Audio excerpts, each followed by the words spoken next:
What's up, Fortnite fam? I'm Zeke. And I'm Sundown, and over the past weekend, we saw the FNCS kick off action across all 7 of the regions. So let's dive on in and check out what went down.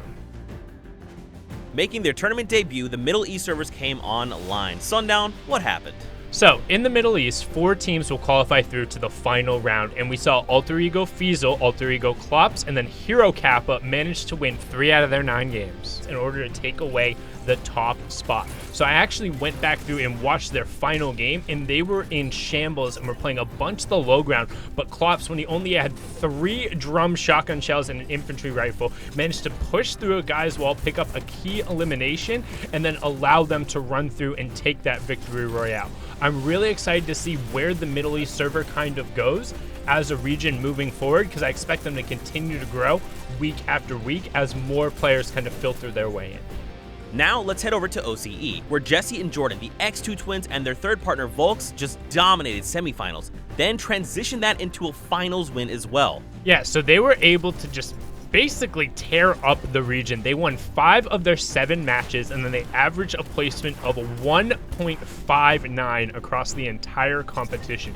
That is ridiculous. It's the best overall average placement we had across the entire competition, and it really started to kind of set a trend that we haven't seen before in solos and duos, where before we've seen teams kind of have a balanced approach between eliminations or placements, but generally hinge on one. So far, the trend both from Middle East and OCE is if you're winning out consistently, you're going to be on the top, because one, it enables you for eliminations, but placement points are that much more valuable.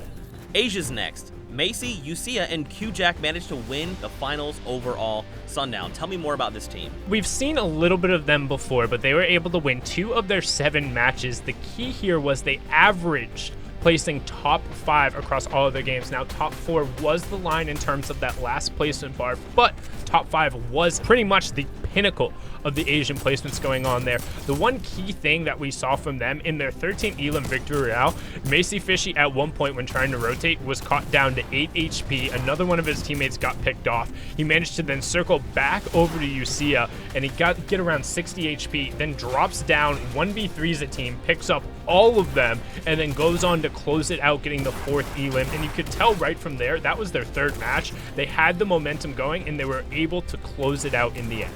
You'll love to see it. Let's head on over to EU, where 2 teams were battling it out, going head-to-head, and that was between the teams of Letwick, Fwexy, and Dementos versus Mongrel, Mitro, and Benji. With just 10 minutes left in the queue timers as they all went in, only 1 point was separating these guys, and then you saw that Mongrel, Mitro, and Benji had been really making Retail Row their home. They'd been fighting whoever there and taking all of the Cube Monster loot for themselves. And what they were then able to do from that is push forward, and we saw an incredible performance from them in the semis.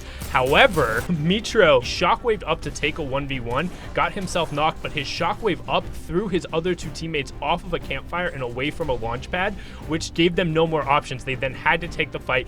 They got cleaned up. This then allowed for the Gambit duo of Letwick and Fwexy plus Secret Dementos to then clean up in their final match. Europe had just over half of the overall competitors in the trios, with over 6,000 trios competing. In Brazil, we watched some very familiar faces hold down the top, and that was DK, Blackouts, and Masteer. So the final battle came down between the C9 boys and Masteer versus Fa, Reflex, and King BR. And no, not that King. He ended up placing 5th. He was right there. You can see him on the leaderboard there with Toxic and Exxon. But the funny thing was they ended up in the exact same match, and then they both went off. The C9 boys ended up getting 17 Elims in 2nd place, whereas Fa, Reflex, and King were able to get 1st place with 10 Elims. So both rocketed themselves up, but they had enough of a differentiation where they were able to take that top spot by 13 points there at the end. What was funny though is their actual little 1v1 at the end was really intense, and to see it go the way of not the victors was interesting. Definitely expect to see these teams battling it out again. In NA East, we saw World Cup veterans Clicks, Crims, and Spades bring home the W with 124 points.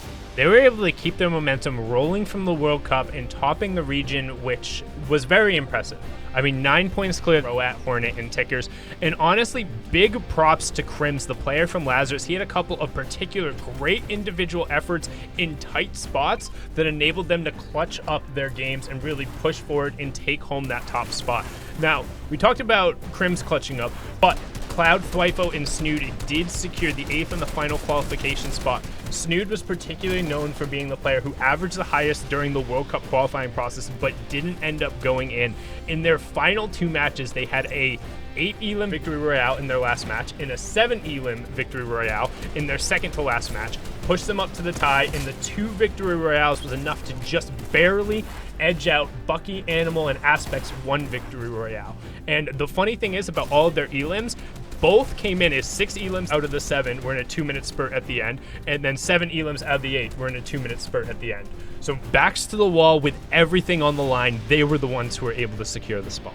Closing out the weekend, over in NA West, you had Rex, Scented, and Edgy who managed to take home the win. Yeah, they were able to put up 5 wins out of their 9 matches and also had a really high volume of eliminations, 74 across all of those games, and they were 17 points clear of the Tyven, Macon, and Frappi duo. As you can see, they're just behind them at 144, but then the gap between them and the 3rd place team, 33 points. So an incredible performance from both of those top 2 duos. One thing that's important to note from Scented, Edgy, and Rex, they are incredibly aggressive, able to convert on those eliminations, and they're not only getting eliminations in the end game, they're not afraid to take early and mid fights and to go challenge for high ground early, which is something you don't necessarily see as often in a Shockwave meta. And it was a great way to round out week 1 of the FNCS action. And that wraps up the first week of the FNCS. Thanks for watching the recap show, and your favorite streamers compete over the weekend, and keep an eye peeled for more content as we head into FNCS Week 2. We'll see you guys on the Battle Bus. Peace.